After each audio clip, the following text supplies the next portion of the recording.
Welcome to Ride to Success, the podcast that takes you on a learning journey to a more productive, creative, and active life. In the podcast, I explore cycling's global trends, community needs, and innovative business strategies.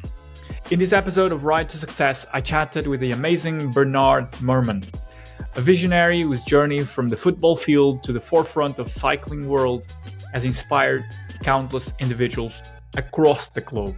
Bernard, himself a former professional footballer turned cycling mentor, has made a significant mark in the cycling world as the founder of the Cycling Center in Belgium and co-founder of the Flandrien Hotel. If you're wondering what is the Cycling Center in Belgium, it's basically an academy for overseas aspiring cyclists. Also, beyond his contributions to cycling, Bernard has emerged as a compelling speaker with multiple TED Talks, author, vlogger, and mentor, championing the cause for personal transformation, growth, and leadership. So join me in this learning journey as I delve into Bernard's fascinating journey into exploring the lessons learned from overcoming challenges and his passion for advocacy and continuous learning and development. But before we get into the podcast, ladies and gentlemen, I have a huge favor to ask you. Please remember to subscribe and follow to the podcast wherever you listen to. It helps me grow it massively. And I'll be forever grateful if you do it. Now, back to the podcast. Welcome, Bernard, to Ride to Success. It's a pleasure to have you on the podcast. Thank you, Pedro. I'm happy to be here. Thank you. I wanted to have this conversation with you because you are such an inspiring figure and you have shared a lot of what inspires you and what makes you inspire other people as well. To dream, to have purpose in their lives. And I wanted to kind of find out and try to understand a bit more about the person, about you. And I think you have done a lot of your work through sports, specifically cycling. And there is a lot of information that I think our listeners will find useful from trying to understand a bit more about your work and the purpose that there is in it. And I wanted to start with the quote that you said in your latest TED Talk, which I think is quite important to help us frame the conversation.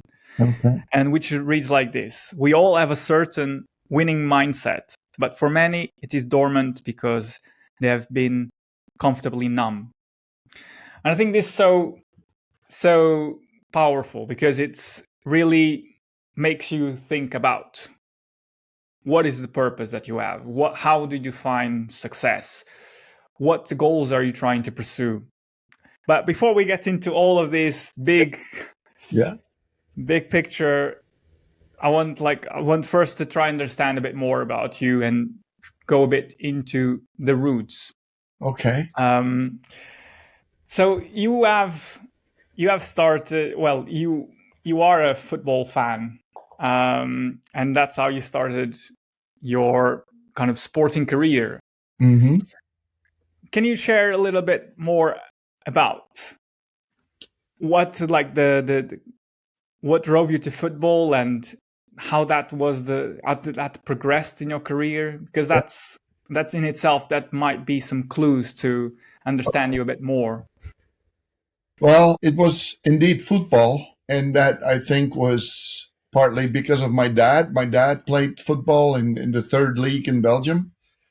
So as a son, you kind of want to do the same things. At least that was for me like that. I had never seen him play, but I heard him telling a lot of stories. So I wanted to become a football player. And I only was allowed from my parents to go play football at the age of 14 because I was a pretty active kid. I always tell that if I was not, seen as an HDAD or whatever it's called, HD. Yes. Because it didn't exist then. So I was pretty active. Yeah. So that's why they only allowed me to start training when I was 14. Soon enough, when I started training, the youth coaches came to me and asked me, what's the goal? Well, the goal is I want to become a professional football player. You need to know that this is about 73, something like that. So in Belgium, there were not many Belgian professional football players. The football players came from England, Germany, Holland, Yeah. not Belgians. And if it were Mhm. Belgians, it were very good ones. So that was not me. But I Yeah. wanted to become a football player. So I didn't like what the coaches said.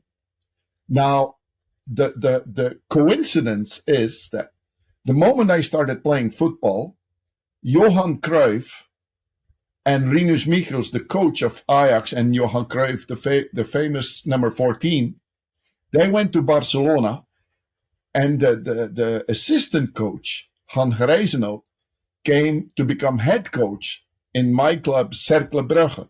Okay? So, and he was the guy responsible to finding all the talents to make the great Ajax. And that was called Young Ajax. So he came and he said, I'm going to build a young Cercle. So a few weeks after I start playing football, he comes to all the youth and he says, I need the big guy. And the youth coaches tell him, like, Moerman? Yeah, the big guy. Yeah, but he's worthless, He only started. He barely can move. He's strong, but it's not a football player. Yeah, he needs to come. And he said to the youth coaches, what he cannot do, you guys can teach him. But he can do things nobody can teach him. And that is something that sticked with me for the rest of my life till today. So It means it is about willpower. I would never, with the willpower, I would never be a Kevin De Bruyne. Never. But when I was 18 and a half, I played my first game in the Belgian Premier League. By coincidence, against the team of Beveren with Jean-Marie Pfaff, the famous goalkeeper. So that is a first sign for me that it is really about willpower. And these days, it was you make it or you break. If you did not break, you could make it. So there was no way I would surrender. No way. And that has been all my life like that. So if I want something, it's till the end. It's then when I later made the swap to cycling, nobody wanted to talk with me because I did not come from in cycling. I was an outsider. And there I had a saying, it's not because you don't tell me that I will not know.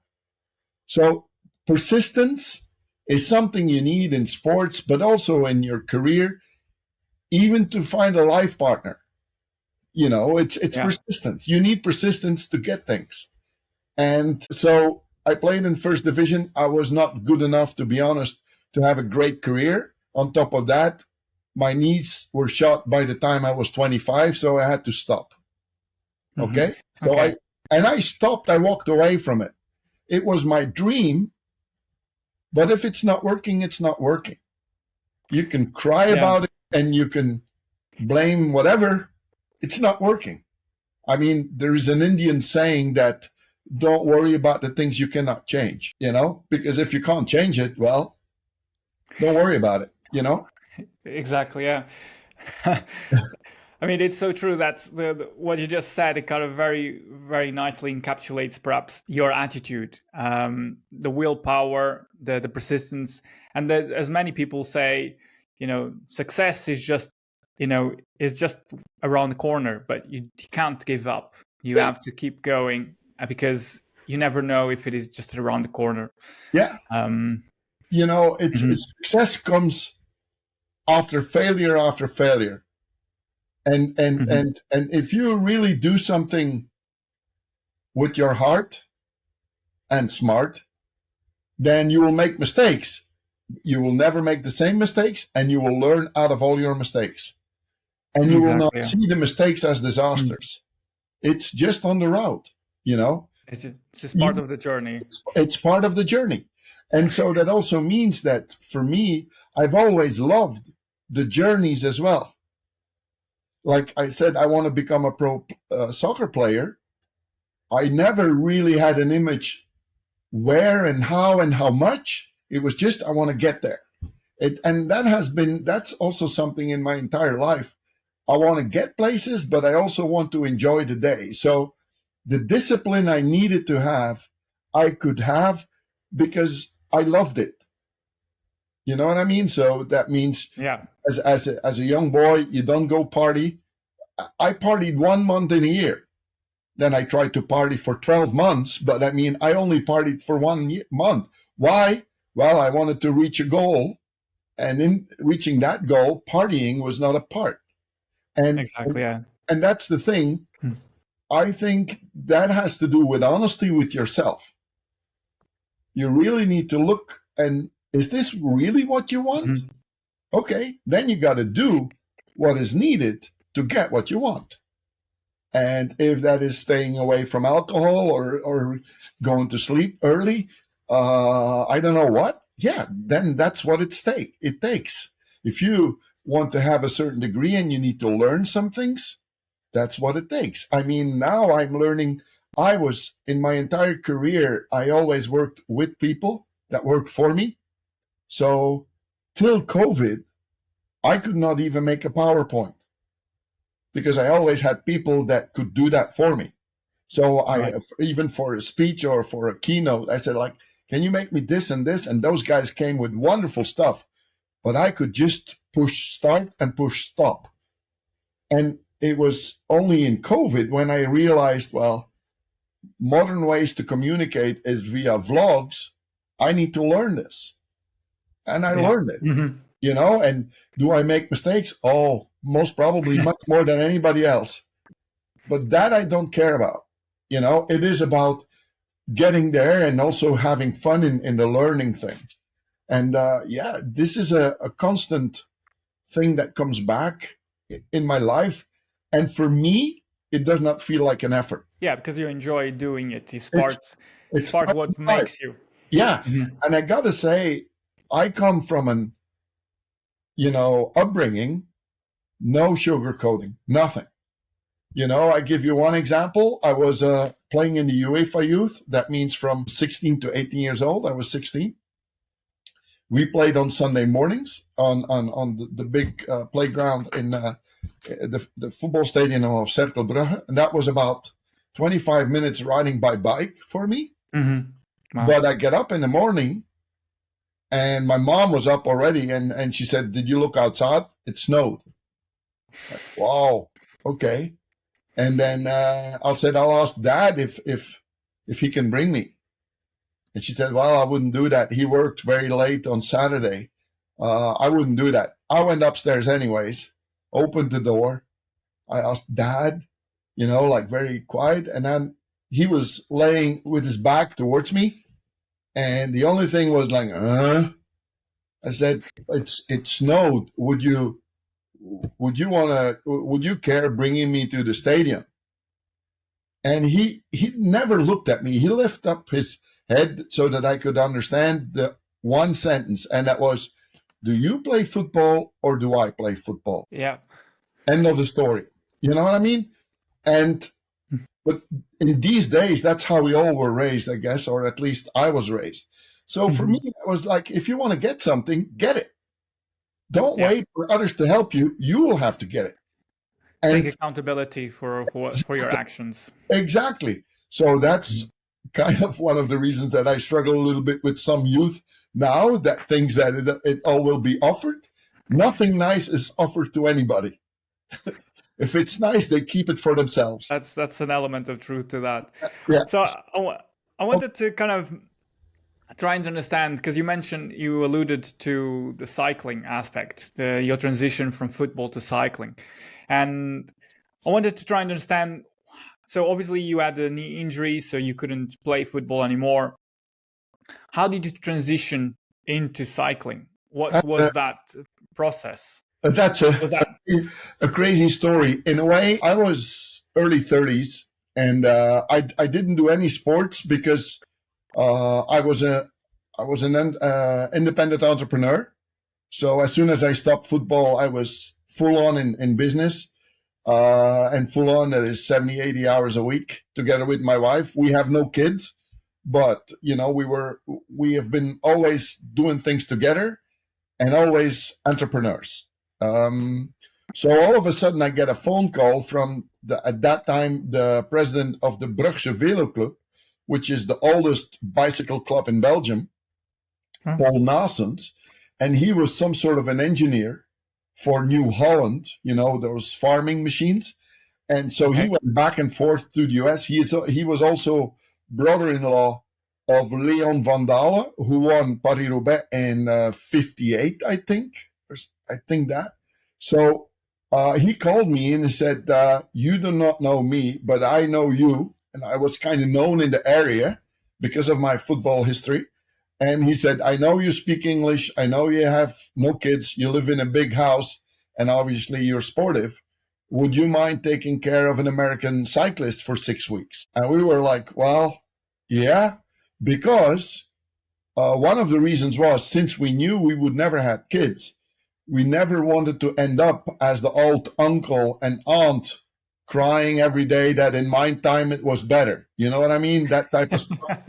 But therefore, we needed to be in touch with youth. And we thought, well, that might be a good way to be in touch with youth. And for sure, when you want to come overseas, that means you have some character, some perseverance. Okay, let's do that. And the moment the first guy came, Steve Klein from California, I had pneumonia. I was in bed. So my wife drove him to kermesse races. At that very moment, I didn't even know what a kermesse race was.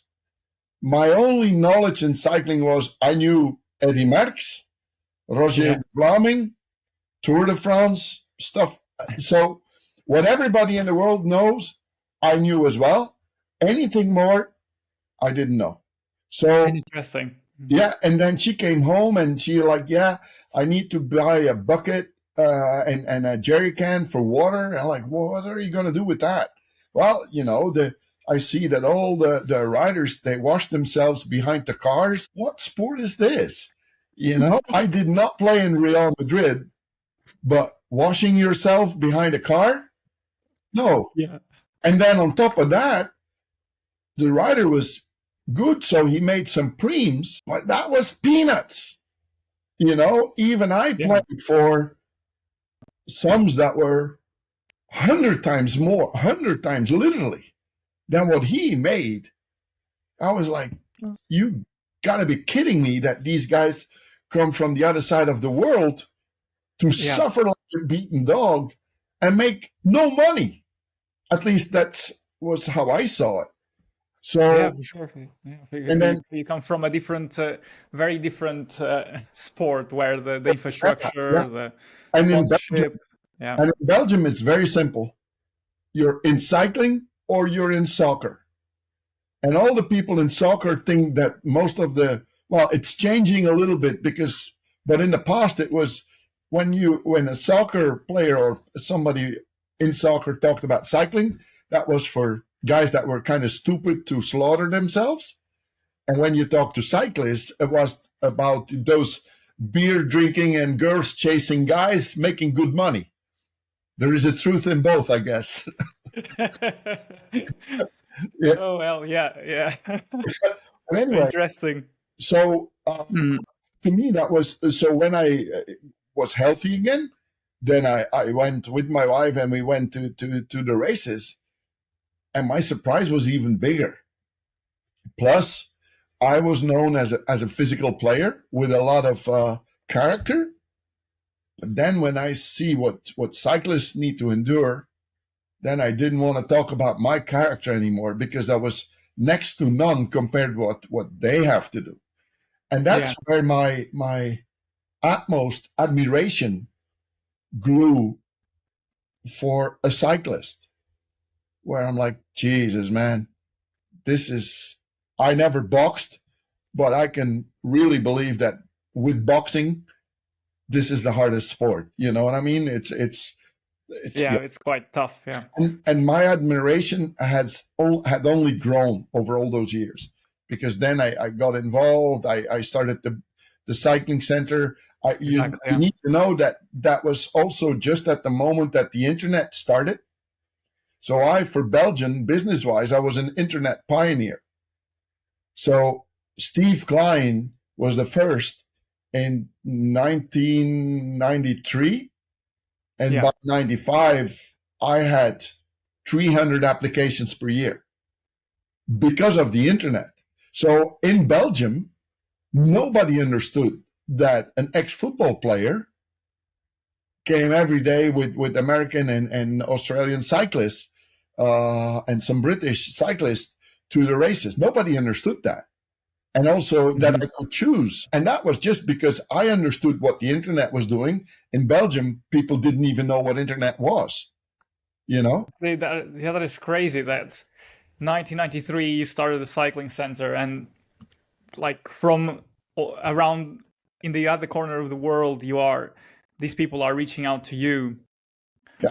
How, as you said, as an internet pioneer, what was it? Was this word of mouth, or people like cyclists talking between themselves, saying, "This guy here in Belgium, he can take you up for a few weeks"? Yeah, that's how it worked. Because before, it was something that was in a newspaper or a magazine. So you will hear stories from people in America or Australia that had to wait for months to find a cassette or something about the Tour de France. You know what I mean? So it went slow. Yeah. So for those people, the internet was the Walhalla. All of a sudden, it almost came live, and I was one of the first in Belgium to understand what I needed to provide, and that's what I did. Plus, the moment I really got more than one rider, I had a printing business, and we changed completely to internet business. So I didn't need the space anymore. So I remodeled that place where I could have, I think it was 10 or 12 riders. And then I made the connection with Gerard Bullens, who was the manager of the Teunensteiner team. So he learned me a lot of things. And in return, I took care of all the young neo-pros from Sweden, Switzerland, Like, for example, I could bring Jeff Lauder from my team into his team later on. But there I really started to learn. And there you see, again, I wanted to know things. So then you need to go out of your comfort zone and figure it out. And nobody wants to tell you. But it's not because they don't tell you, you don't know. It's the same with, then I went every year to Interbike in Vegas from, I think, 1994 on, 95 maybe. But and is that the trade show? Yeah, the trade, that was then the biggest show on earth. Now it's Shanghai, and Friedrichshafen. Well, Friedrichshafen is smaller than Shanghai. But, I went there every year. And then people now are saying, "Oh, Bernard, you're so lucky. You know so many people all over the world." I say, well, wait, that's not luck. There are planes every day. So I just went, and the first years, I learned that I asked the wrong questions at the wrong moment, at the wrong people. So you can do two things. You can sit and cry, or you can learn to have the timing right, find out who you need to talk to, and ask the right questions. So it's not about luck. I say to people, the first 25 times that we went to the US, it was on our own expenses. I always went with my wife. So just count the price of plane tickets. Yeah. Do you understand? So it's not about luck. Big investment. Yeah. Well, I did not see it as an investment. For me, it was my journey to know stuff. And to be honest, I loved the US, and I still love it. It's a great country. Yeah, there's a lot of nice stuff. You can always talk about the negative politics, but we can do that about here too. But sure, it is a great country. I met lots of great people. We made friends for life. So it was a learning curve, and I love it. Now it helps me more than it helped me at the moment I was there. But I gotta say, because of what I was doing, I got sponsorship as well. There were Americans that were sponsoring me, and American companies, and for example, some of the fathers saw what I was doing, and these guys were businessmen. I give you one example. And one time, father is driving with me in the car in a race in France, and I drive up to the riders to talk, and he says at some point, he said, "But the other teams, they don't drive up, don't they talk with their riders?" I said, "Yeah, they do, but they have radios. I don't, because I can't afford it." The next day I had radios. You know what I mean? And a lot of stuff happened like that.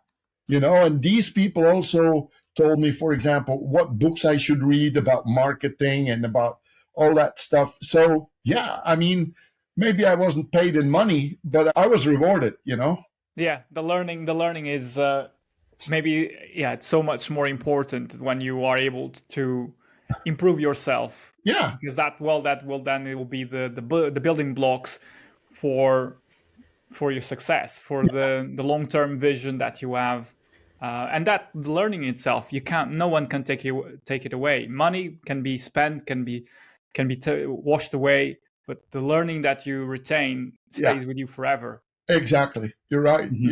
I'm not an idiot. It's with money that you buy bread.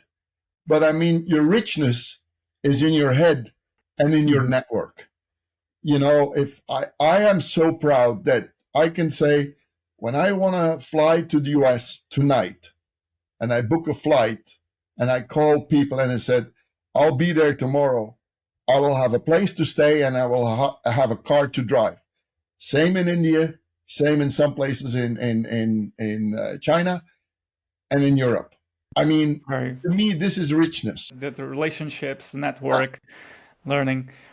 I wanted to kind of capture the essence of the cycling center, because it's quite a foundational part of the work that you have done for over a decade, actually. For more than two. What do you believe has kind of been the key to its success, to nurturing young talent? When looking back at the cycling center, what were the key to success of that center? Providing a platform that guys can figure out who they are, because they all come to become a professional cyclist. That's their dream, right? But let's face it, when you come from Australia or America, most probably you don't even know what you're diving into, right?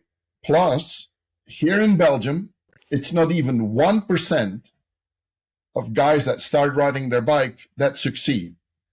So chances that you don't make it are about 100% bigger than that you don't make it than that you make it, right? So because they were all so motivated, about 30 became professional. That means 3%, which is big, but still, that's nothing compared with the 97%, right? Of course, yeah. So there's always those odds. And I asked money to stay with me. You paid, okay? So I was like, man, I don't want that any of those guys pisses away money, and then at the end see like I didn't make it, So what I said, you come over to become a professional cyclist. I will help you to become a professional. I do not know about the cyclist, because there is a lot of ifs that we don't know. Okay, but a professional works with other people, is on time, there is respect, That's because for me, what is a professional? A professional is somebody that can do something better, faster, nicer than anybody else, so that people say, we will pay him for it. All the others are amateurs, beginners, or wannabes. For me, it's very simple. And you can be professional in everything, because you're also reliable. People know that you will deliver what you said you were good in. Okay? So that's a professional. And therefore, I started really, since I could choose, like I said, I had 300 guys that wanted to come. Well, then I want the right guys. who is the right guy? That's the guy that wants it as much as I do. You know, I always said the moment that I wanted more for you than you, then you should quit. Yeah, well, that's a very good point. It sounds like it's an academy that you have, Exactly. a formative academy, when the same way that you have football academies when Yeah. youngsters can go to while Yeah. studying, whilst practicing, becoming better version of themselves, better humans. That's what it sounds like what you were doing. Exactly. I was in contact with some people that were close with Nick Bollettieri in his tennis school, and I visited the University of North Carolina to see how they went around with what they were doing. And via Reisenote, I got insight in how Ajax was working. So, and then I made a questionnaire that was about 25 pages long, all questions. And in the US, they called it the Belgian Inquisition. And the thing was, I had writers that called me up or wrote me. Now, we're not filling in this form. This is way too long. We are writers, not writers.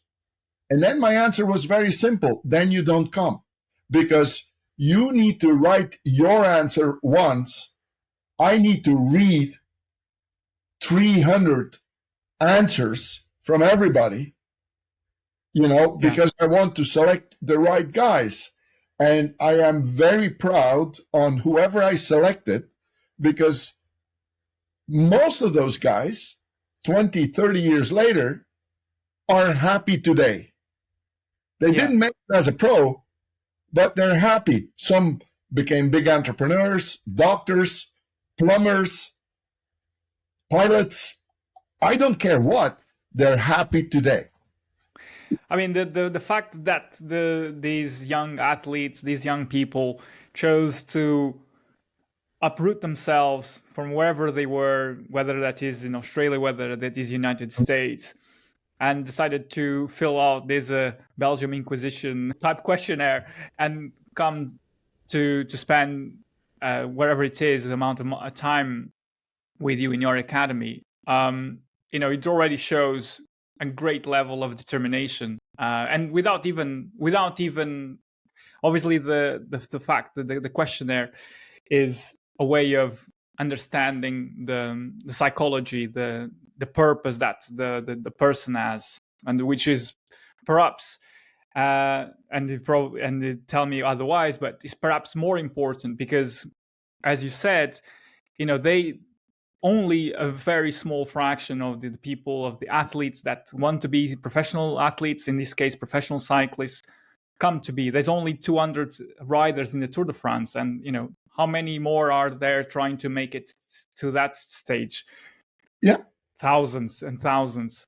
So I think the way you have structured the academy allows them to create a path that can take them to the next step if that dream of becoming a professional cyclist is crushed, because many times that dream is not dependent on just you, is dependent on a multitude of people, the conditions, the right timing, so many factors that are beyond your control. And coming back to your saying about the Indian saying, worry about what you can control and forget the rest. Yeah.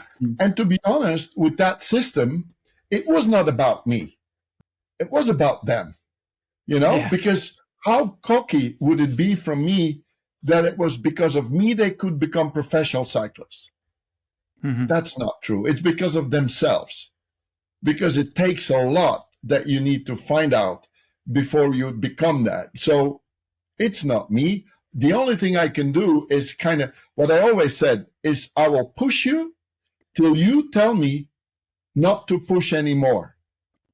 And then you can stay if you're not in the way of those that still want to be pushed, But if you start blaming everybody and saying that nobody will get there, that you become negative, then you got to move, because I didn't want that type of negativity in my place, because we need to deal with not winning, with not getting there day in, day out. So we don't need an extra layer of negativity on that, because it's already more than hard enough. I've seen all kinds of things, and then injuries and politics as well. It's some riders were good enough, but were not at the right place at the right moment. Exactly. That's life. There's some that is true.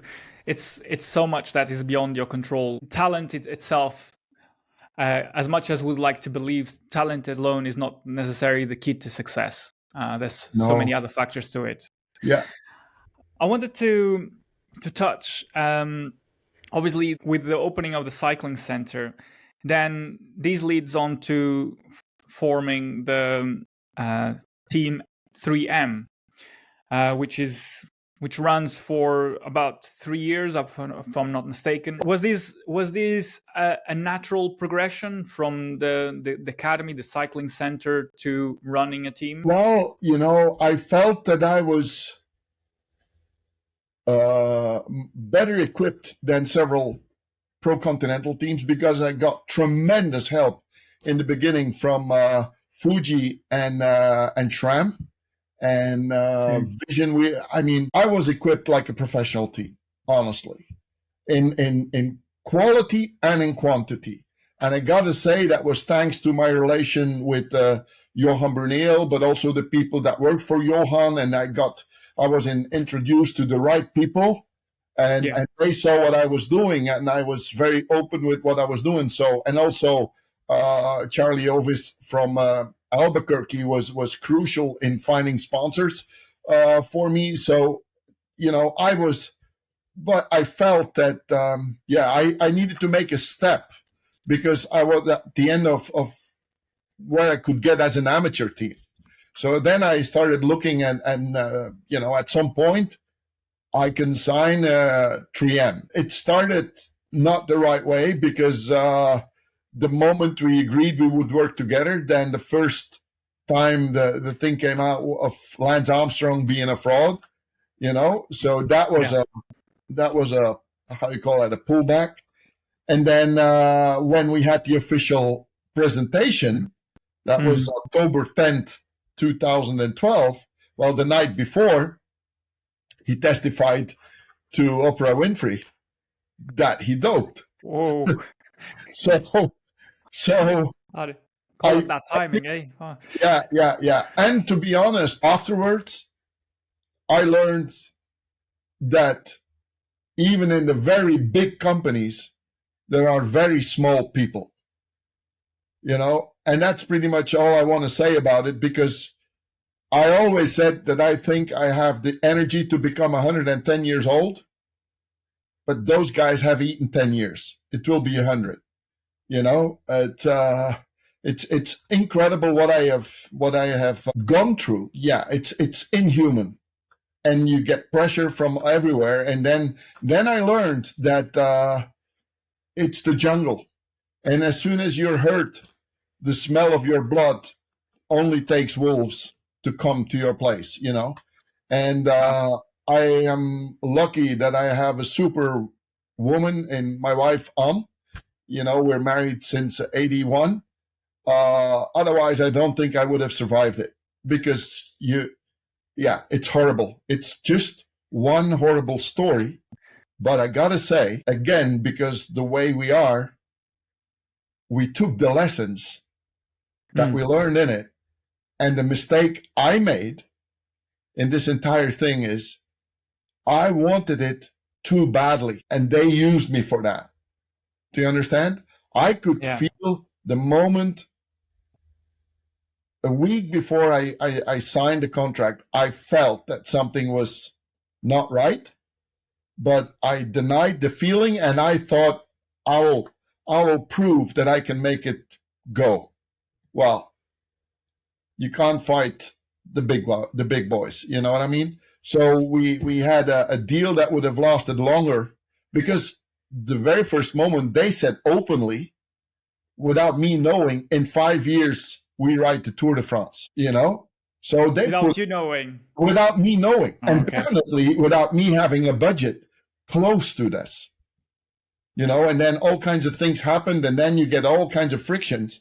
And we wanted to stop already after 2 years. And then, so in the third year, Dan Posley, who was in my program in 97, 98, 99, he was enough. He didn't become a cyclist, but later he became a doctor. He became an orthopedic surgeon, went to Afghanistan, did heroic things. And when he got dismissed in Afghanistan in Helmand, like the middle of the action there, he got 3 American flag, 3 stars and stripes. One was for us with a certificate and a letter. To be honest, and that year, I was so occupied, I didn't even read the letter. The next year, in 2015, I'm driving early in the morning. I'm driving to a race. I'm always alone in my car so that I can take whatever calls, and around 7 o'clock my time, which is midnight in Chicago, I get an email from it in my car. I can't read it because I'm driving. Yeah. So as soon as I get at the race at the parking lot, I look at it, and it's a little video from US Army with the title Hero of the Game. And it's about him being decorated and celebrated as a hero for all the crazy stuff he did over there, So wow, amazing. The only sentence in the email is, "You're the hero." Wow. So that was done. I don't remember anything from that day in the race, I went out, I went home cursing, crying, I don't know what, but nothing decent. And I said home, and Anne comes to me and she said, "But you are so emotional. Did you forget the letter?" I'm like, "Letter?" Yeah. And then she digs up the letter and also the flag and the certificate. And the letter says a lot of things that I want to keep private. But one part is, he writes, "You told us over and over again, make sure you go back to your country when you step on the plane with as little ifs as possible. If I would have done that, if I would have done this, you know what I mean? So get your chances." Second sentence is, "Go find your values and your talents, discover your passions, and do things with impact." I saved lives over here in Afghanistan of soldiers and civilians, thanks to you, Anand. Yeah, wow. That was the uppercut. That was over.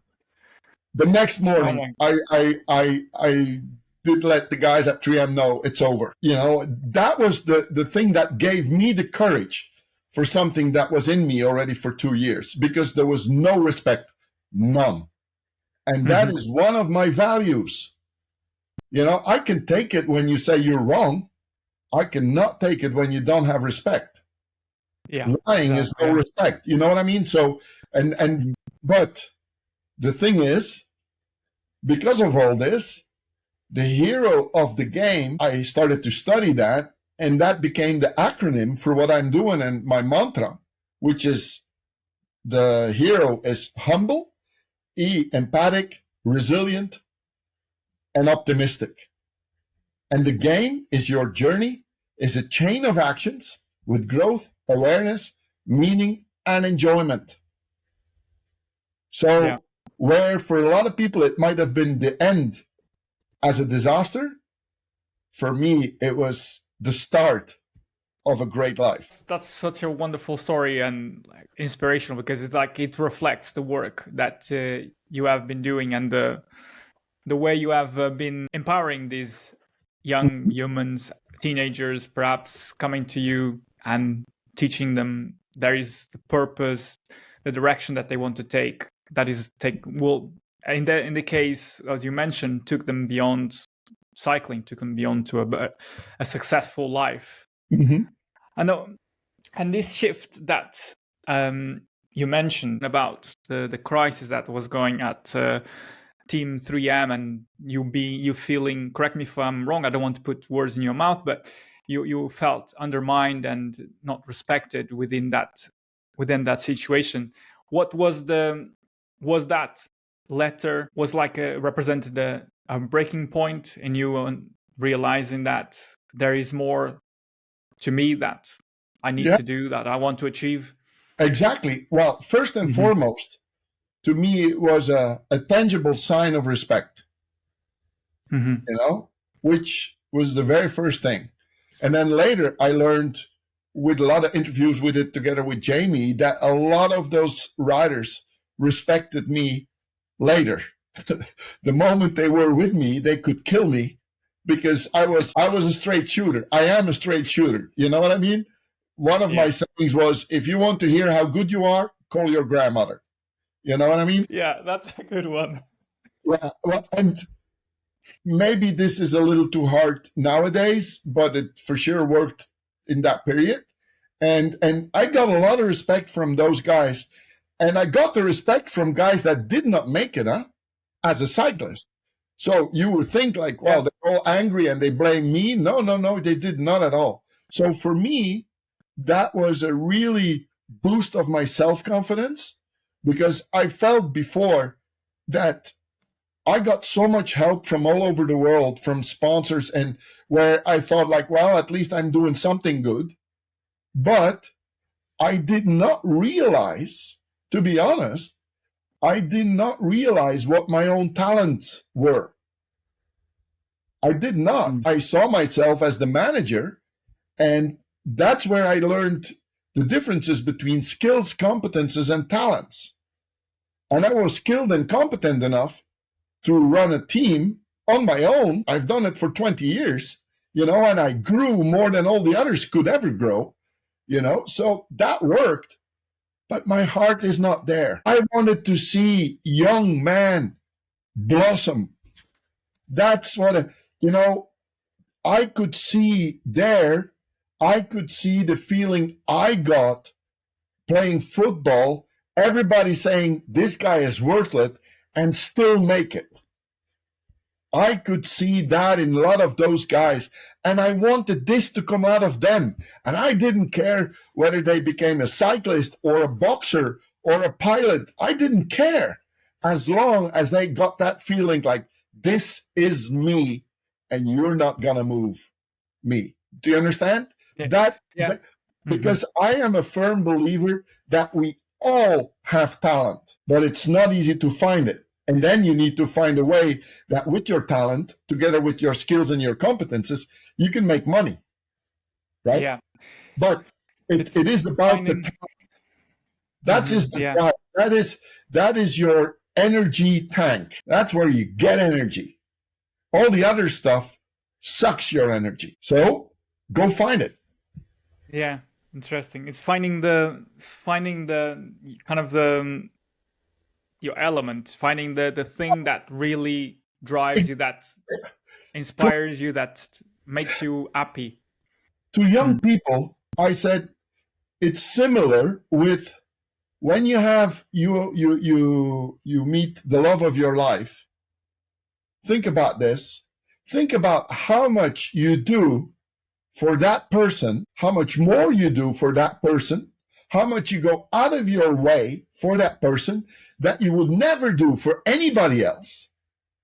But you have a good feeling doing it because that's your love. I do not know how to describe that, but it's the same with in your talent zone. You love it. The wrong thing is to think that your talent is something you're good in when you start. That's not true. Michael Jordan is born with the talent to play basketball. He was not good when he was 3 years old. He loved it. Yeah. And then you practice, Yeah. And work harder, yeah, better. since you love it, you do it more. Mhm. Since you do it more than the others, you get better than the others. And most of the times, you know what we say about those people? These are weirdos but Yeah. they know where they go. And that's Mhm. what I tried to install in all of them without me realizing it when I was doing it. It was only when I got the letter from Dan and then later some two other people that were crucial in my life, where I started to realize, no, no, no, no, no. It's in you. And there is no school ever testing that. In school, they check if you have certain skills and they check if you have certain competences. And according to what you're competent in and have skills for, you get diplomas. And because of those diplomas, you get jobs. But maybe you're good in it, but you don't like it. Because nobody ever asked you, what do you like to do? Yeah. Or you haven't asked yourself, what do you like to do? Ask yourself. Exactly right. And that is what I want to do. I want to tell people, please ask yourself, dig in yourself, what are your values and what are your talents? What gives you energy? I'll tell you, most of the times, a talent, you don't recognize it yourself. It's other people that will come to you like, hey, Pedro, I have a question for you. You do this and this, but how do you do this? The reason why they ask you that is, one, they're interested, because if they would not spend a minute asking you a question. And they are curious how you do what you do, because you do it better than they do it. So that is already, you think like, hey, he asked me this, so maybe I do it better than him. So maybe it's closer to my talent zone, because for some reason, we, for sure in the Western world, we think that it's only if we suffered that it can be good, you know? Well, the talented guys suffer to become the very best. And if I can make a little bridge now to what we saw last week's in cycling, we see Van der Poel doing unbelievable things, huh? So is he talented? Yes, he is. You know, he is more than talented and okay. But think for yourself, how many people have you ever seen crossing the line of a cycling race as exhausted as Van der Poel is? So it's not alone talent, huh? He loves this sport so much that he's almost ready to die for it. To me, that's the perfect example, because all those guys that don't make it, 5 meters after the finish line, they have air enough in their lungs to explain what all the others did wrong so that their race was the failure. That's a very good point. It's a hard truth to try to digest, but it's a very good point. I mean, it's a hard truth, but listen, it's who crosses the finish line first that wins. So no matter how much you sugarcoat everything, that rule is still standing. So at the end of the day, it's hard. Yeah, exactly. Yeah, there's as you said, there's no sugarcoating it. It's just you need to put the work in. Yeah. So I wanted to understand, because you are a mentor, you are a coach, you're a lecturer. It seems from what you have been saying that there's been, since your days at 3M, cycling team 3M, there's been a kind of a shift, and you have dedicated more time to be a mentor, to be a coach. Because obviously from these experiences that you've been sharing throughout this conversation, is there an advice that for people listening, for whether that is enthusiasts, entrepreneurs, is there something that they need to listen to make a significant impact in their fields, wherever it might be? Yeah. Well, the advice I can give them is really start investigating, digging in yourself, who you are, what makes you happy, what are your values, what are your talents, you know. So that means for your talents, it's what gives you energy. I can work in the garden forever. Sometimes I do this to distract myself. I will never be a gardener. You know, I do it because I have to do it, and sometimes just to distract myself, but not because I love it. You know, that will never happen. So, and values, I give you an example. So, for example, if you have a very sharp eye and you can aim and shoot, you can go to the Olympics because you would never kill anything, but you're a sharpshooter, you can win gold medals, right? Yeah. And your values dictate that you can only do this in sport. You can have a value where if you are the same type of shooter that they say we have too much deer here in the woods, we select some that we need to kill, would you mind killing them? And you're okay with that. You have the same talents, you have different values, right?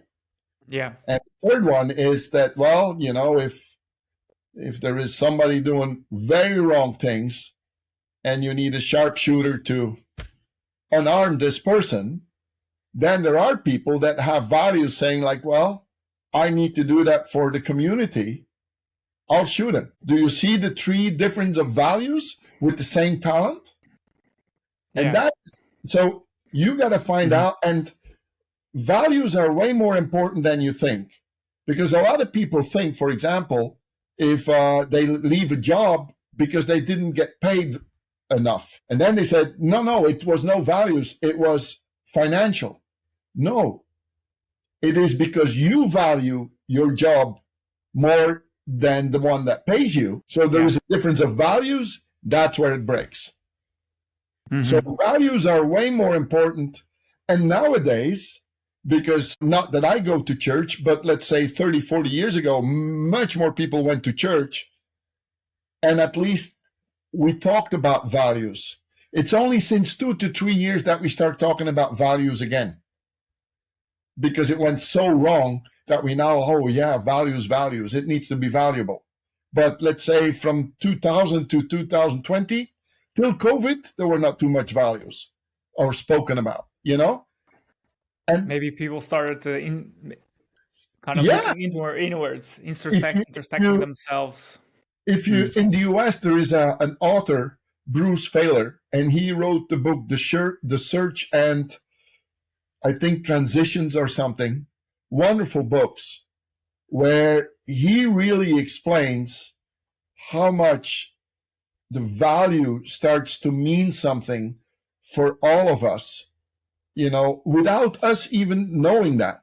And when you in the introduction talked about we're being comfortably numb, well, first and foremost, comfortably numb comes from one of my favorite groups, Pink Floyd, But we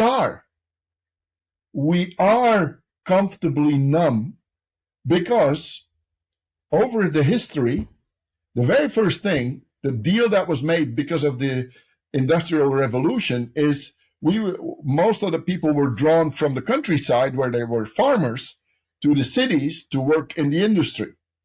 So the trade-off was, we'll give you safety in a form of, we will pay you a certain salary so that you can rent a house and have a living and put your kids through school. That was the deal on safety. After the Industrial Revolution, we got the more technical revolution where we started to create comfort. The television, the car, the train, all those things.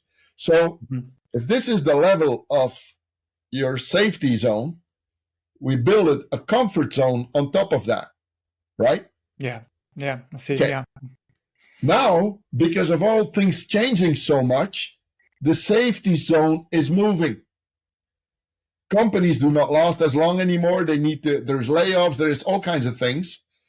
But we are getting so comfortably numb that we're not even looking where the safety zone is. We only check if we get our comfort. And then COVID comes and the comfort is, and the safety zone is gone as well. And that's where we get a lot of trouble. It's a wake-up call, a reality check. Exactly right.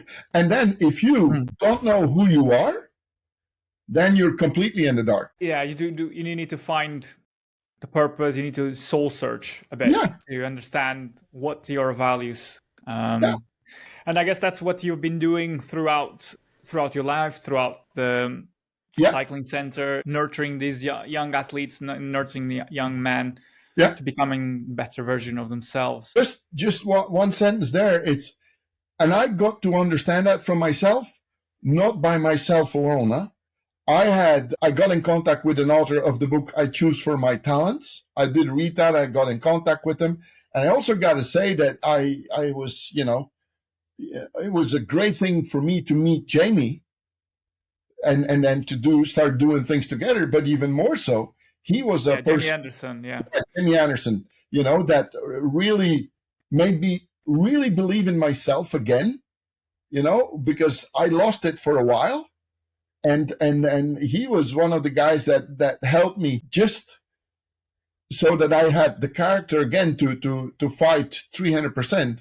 And with fight, I mean really strive to what I want to do. So what I mean with that is these type of things, don't try to, well, you can try to do it alone, but I couldn't. Yeah, you need a team. You need a team. You need a support group. I mean, there's a saying. There's a saying that it goes like this: "It takes a village to raise a child," and whether it is to a family, friends, a community, they're all people. They're all people that you can reach out to Yeah. help you grow.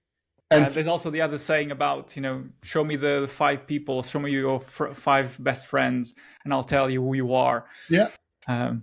yeah. And for me also, the unbelievable support I get already my entire life from my wife, that is, without her, anything that I've done and that we're talking about, it is about I speaking, but it's not a me story. It's a we story. Yeah, Completely. yeah, very, very good. You have launched your book, Breaking Out of the Golden Cage. And I wanted to understand for the people that listening, why did you write this book? And how do you see it influencing the next generation of entrepreneurs, or the next, or people like myself, just are interested in bettering themselves, in going on a learning journey to become a better version of themselves? Well, what you're saying is exactly right. I mean, it's not only for entrepreneurs. To me, it's for every individual. In a way, it is go find your values and your talents, discover your passions, and do things with impact. Okay. But that is not a title that is as appealing as telling break out of the golden cage.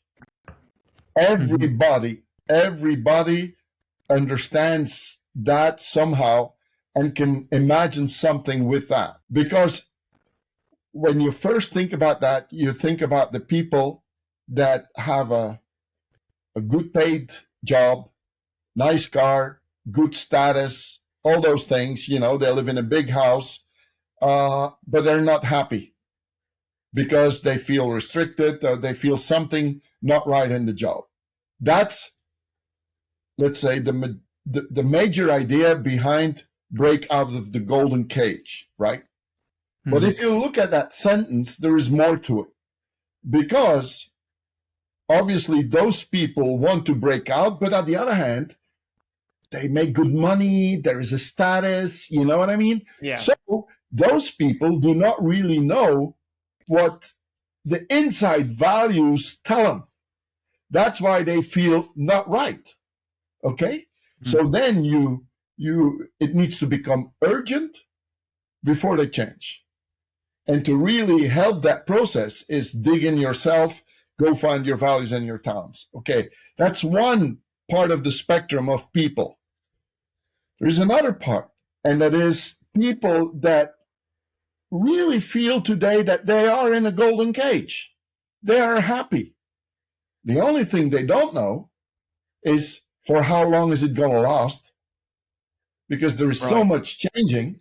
So those people, the moment that golden cage is not as golden anymore, might be in a state of panic because they did not know, or they don't know, who they really are. And I give you an example of those type of people, retired people with a very good pension. You would think, what can happen to me? Well, the acceleration, the speed of actions we have now in daily life, if you're not digital fit, meaning you know how to work with a computer, to book a ticket, whatever, if you can't do that, it doesn't matter how much money you have in the bank, you will feel unhappy. So the golden cage can be something that is for real golden for the moment. And that doesn't mean you need to start living in fear. No, educate yourself. in a speed and in a way that you love it, that you love the journey. Do you understand? Too many Yeah, I people do. Hmm.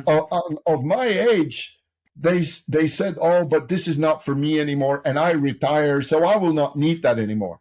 Well, book a ticket without a computer for a plane. How are you going to do that? AI. Yeah. AI. Well, most of the people are scared of it because they have no clue what it is. But they read the newspaper and they see on television that AI will eat jobs and stuff like that. Do you understand? So a lot of people, because of the commerce and the economy and the marketing we had, live comfortably numb, and as long as nothing very big Yeah. changes, they're good. Yeah, Now, that it kind of it is a great there's a great analogy there with COVID, because yeah, that's a perfect example where your life is completely disrupted, where you don't have control of what is happening, and you have to reassess where you yeah, stand, what your values are, what you want of your life. And there was, I mean, speaking of England, there was a lot of people moving out of London, for instance, where I'm based. There were a lot of people changing jobs because they saw that wasn't for them. They didn't find the happiness there. A lot of people taking up cycling as well, because that gave them more happiness. They were able to go out and explore and have adventures. So yeah, they kind of in some way, when you realize what you're saying is just you are able to recalibrate yourself, change your mindset, and look at the problems, look at opportunities in a different light. yeah. Hmm. Plus, let me say first and foremost, for all those people that lost dear ones, hey, the grief can never be bigger because some of those people have not even been able to say goodbye to their loved ones. So, hey, it was horrible for those people. But for the others, it was an opportunity that, in a way, hopefully we never get again. Mm. And I'll tell you why it was the opportunity. If you are in a situation where you can change jobs or you can become an entrepreneur or like what you're doing, building your podcast and stuff like that, it takes a lot of extra hours next to your paid job or whatever I call it. Okay. Yep. Yep. And in a way, all those hours you put in learning, investigating, contacting, doing the podcast, you eat that time from your sleeping time, because you might have a family, you know what I mean? Mm. Okay, Yeah. COVID was the only period ever in the entire world where you could learn something that you did not have to eat it from your sleeping time, because the world came to a standstill. When the world is moving while you are sleeping, somebody else is growing. Do you understand? Yeah. Perfectly. Yeah. How many people have ever thought about it that way? That doesn't mean that we should have a second COVID. Don't get me wrong. But it is about, and then again, it is about the attitude. Is it a problem or is it a source of opportunity? Yeah, there's a great analogy there. Like if I'm allowed a cycling analogy, that to illustrate what you just said. In the peloton, if you're not moving forward, you're moving backwards. What meaning if you're not learning, if you're not taking account of your own development, you are stagnant, meaning you're going backwards. Yeah, exactly right. Exactly right. So it is about looking for chances and taking the chances, looking for opportunities and take them. And Exactly. Yeah. opportunities, you need to dig for those, huh? Mm. Because if it would be in the open, they would be stolen already before you got there. So you got to find them. So I always said there is no easy way to find the easy way. Yeah.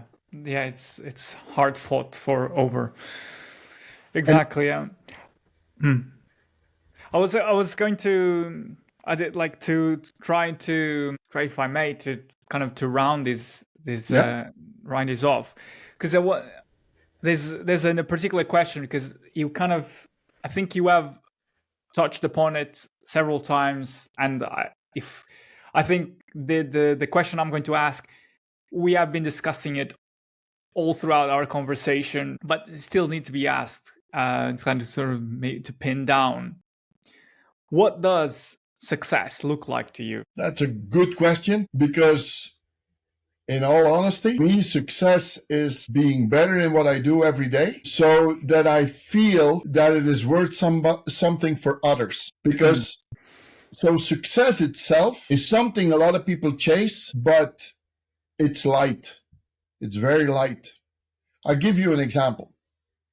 So at some point, the Italian girl who was 17 years, she became world champion in 21. I forgot her name. If it is that way, Balsamo, yes. Yeah. Balsamo. So when she was 17, Jolien Dore in Belgium was her hero. So she needed to do a speech in class. And so she reached out to her hero to ask her some questions. So she first asked Jolien, can I ask you some questions? I need this for school. Jolien said yes. So they contacted each other. She used it in her speech for class. 20. The Italian girl comes off the podium in Leuven, world champion. She walks off the podium and she sees Jolien. She goes straight up to her and she says, do you remember me? Oh yes, says Jolien. I know about your email and your questions. So think about this. The success was becoming world champion, but the impact was for Jolien Dore, because the success of Jolien inspired the Italian girl to do like Jolien. Very good. Do you understand the difference? Yeah. So if you ask me, do you want success or do you want impact? Impact.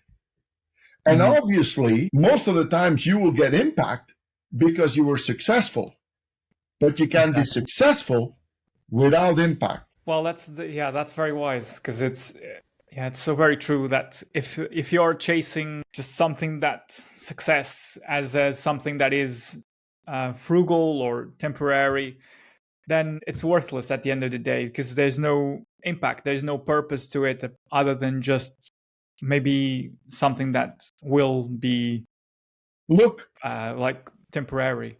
Yeah, look, because if you're only going for success, fraud, all kinds of wrong things are really just behind the corner. Do you understand what I'm saying?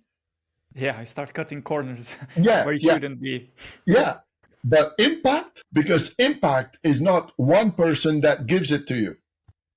Impact, that's a social behavior saying like, we listen to this person, we honor this person. That's a big difference. Exactly. It's about as well the legacy that you want to leave behind, and the people that you want to inspire along the way.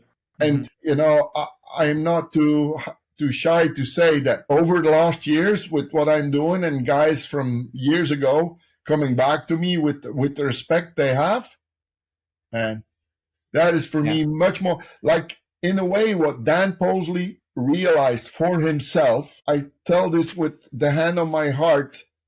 I feel that I have achieved helping him more than if any of my guys won a big race. Not that I don't like it that they won, don't get me wrong, huh? Yeah. But they did that because they were good enough to do that. When Dan comes back and others come back the way they do to me, that means that I meant something for them, that there is some sort of a little bit of a legacy.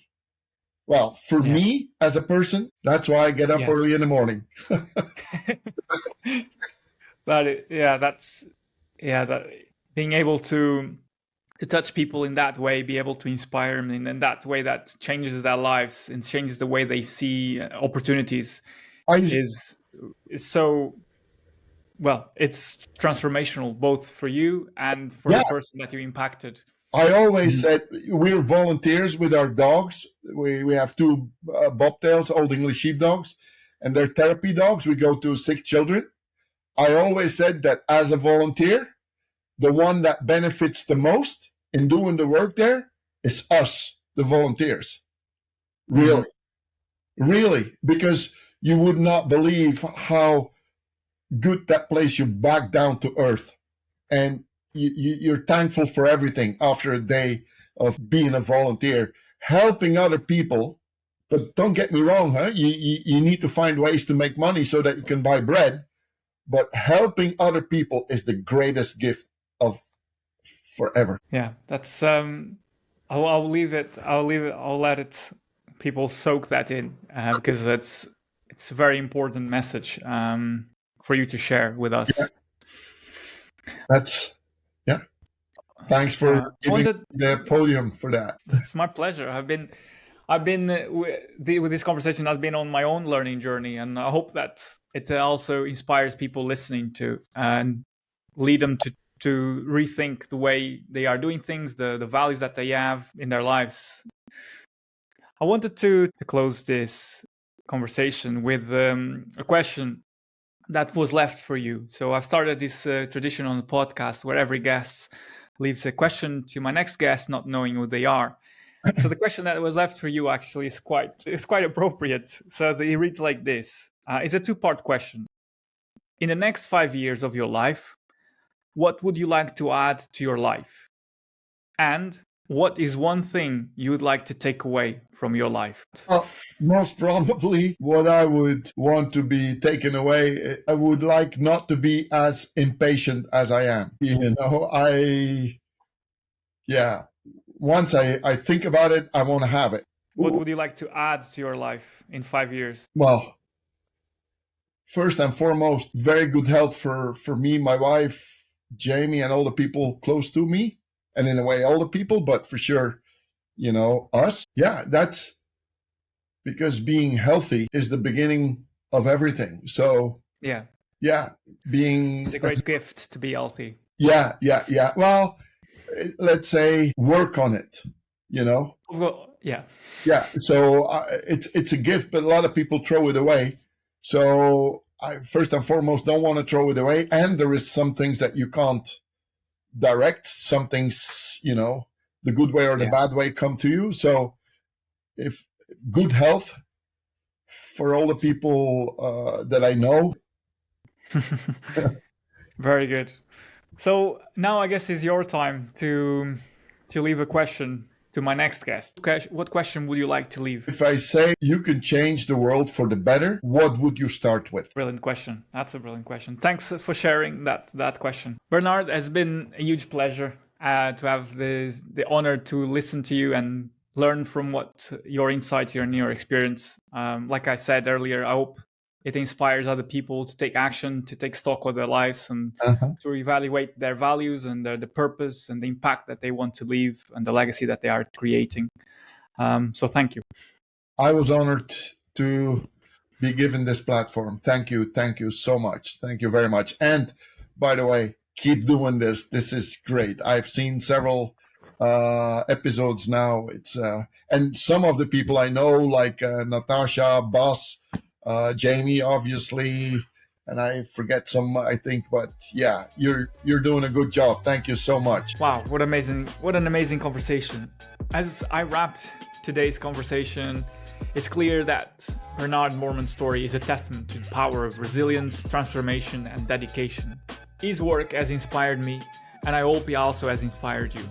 His conversation is really fascinating as he breaks down what success means, what impact means, and what you and I can do to continue on this learning journey, to better ourselves, to understand how we can make a difference around the world we live in.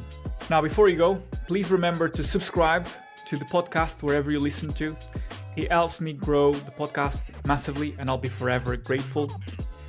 And remember to tune in to my next week's podcast, where Bernard's question will be answered by my next guest. Until then, thanks for listening.